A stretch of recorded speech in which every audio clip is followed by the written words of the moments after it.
We'll start tonight with Sam Coniglio. Hey, Coach, congratulations on the win. Jake has kind of struggled out of the gate, and then you gave him the start today, and he got his first win. How does it feel to kind of see him get some success today?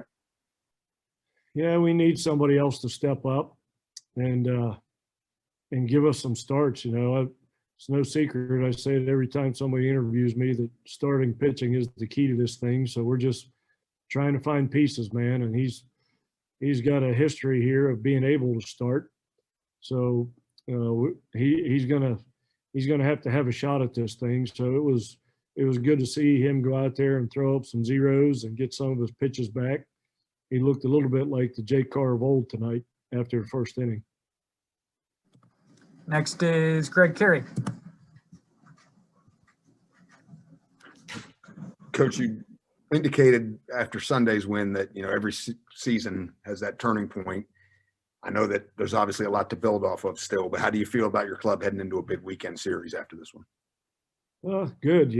I told him even when we were losing, I think we lost 5 in a row at one point, I kept telling him, the offense is getting better. Even though we're losing, I think in 4 of those 5 losses, maybe all 5 of them, we had a lead at some point in the game. So the offense is doing their thing. We just have to find some pitchers that once we score, that can keep the other team from scoring. As we had the Sunday, the game 3 of the Oklahoma State series, we scored 11 runs. Usually when you do that, the last thing you expect to do is lose by 10. So we're starting to swing it okay, and defense has been pretty solid the whole season. It's just all about those guys on the mound. It was refreshing to see some guys throw pretty good tonight. Next is Cody Espy. Coach, going back to Jake real quick, what was his issue at the beginning of the season, and what's been different for him the last few times out?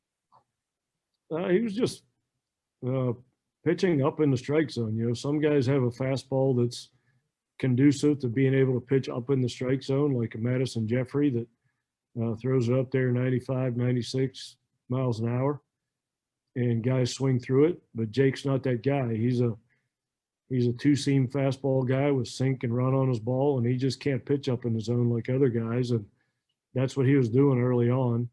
And we've made a conscious effort here in the last couple of weeks to get his fastball below the belt and throw it on the knees. And when he does that, he gets a lot of ground balls.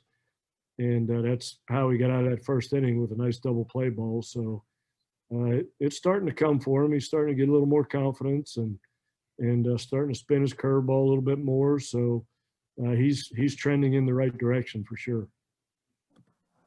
Go ahead, Wesley Shoemaker. Coach, you faced 8 different pitchers tonight. What's it like offensively having to face 8 different pitchers and seeing your offense being able to have success against a lot of different guys? It's not that easy to do as a hitter to face a different pitcher every time out, but the odds are in your favor if the other team throws 8 pitchers that at least one of them's not going to have that great of a night, so that it gives you an opportunity to score some runs when they do that. So it's hard to do that. Necessary in these midweek games to run a lot of guys out there because everybody's a little bit short-staffed right now. But, that kind of favors the other team when you do that because it's hard to do that and have all 8 of them throw the ball really well. Cody? So we all know how tough Big 12 play is. Is it even harder this year given that you didn't get any of it last year? Yeah, it's harder because every team in the league is better because they've got, between COVID and the draft only being 5 rounds, the top 4 teams in this league, top 4 or 5, they all have 5 or 6 kids on the team right now that probably wouldn't be on the team had the draft been a regular draft and had kids not gotten their years back. So I think the league is as good as it's ever been. And the Texas Techs and TCUs and Texases of the world, or Oklahoma State, these are the best teams they've had in a long time. So that just makes it that much tougher. Back to Sam. Coach, you mentioned that you told your team that the offense is getting better. Tonight was another solid offensive performance, 9 runs and 11 hits.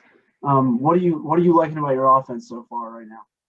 Just the way guys are competing. It's a lot of times it's hard in the middle of the season to make adjustments with your hitting because it's you're playing a lot more games than you are practicing. So, but we have guys that are making adjustments and getting better because of it, and working really hard at it. I think guys are the compete level is really high right now with everybody in the lineup, and McCormick's starting to swing it. Paul McIntosh is starting to swing it. Austin Davis had a great night. So I think there's several guys in the lineup that are swinging it as good or if not better right now than they have the whole season. And Greg. Coach, obviously when you went to Huntington, I know you weren't there, but team-wise, it wasn't the result you desired. Marshall's really struggled since then. Was there any talk about their struggles and kind of not letting them snap this losing streak tonight as you tried to get even with them from earlier? No, I didn't have any idea that they had a losing streak. I just told our guys, you can't let your in-state rival beat you twice in one season, especially on your home field. So this is one of those water cooler games, that people that work in the same office, that one of them's a Mountaineer and one of them's a Thundering Herdsman, that there's a lot of talk that goes on at the water cooler, and there's husbands and wives that are split families between the Mountaineers and Marshalls. So especially for the guys on our team that aren't from the state of West Virginia, they probably don't understand the importance of a game like this, like the in-state kids do. So we try and let them know that this is a game that has recruiting implications and a lot more than just the final score. And we'll finish up tonight with Cody. Coach, talking about some of the young hitters, certainly Mikey and then McGuire tonight, have you ever had a freshman class that really has been able to compete this much this early in their careers? No, and a lot of that is because, when we had the COVID thing going on, those guys got a lot of at-bats the first 3 or 4 weeks of the season that they normally wouldn't have gotten because, we had a lot of guys out with COVID. Early on before you start conference, you try and get those freshmen as many ABs as you can, but usually it's about 5 or 10 each, going into conference play. And you don't ever really know what you have until they become an everyday guy. But the fact that they had to play so much early on kind of gives you an indication of what they can do for you. And we said guys like Holbrook and Mikey and those guys have gotten in there. Braden Berry's gotten in there a lot and have shown pretty well for us that those guys are going to have good careers.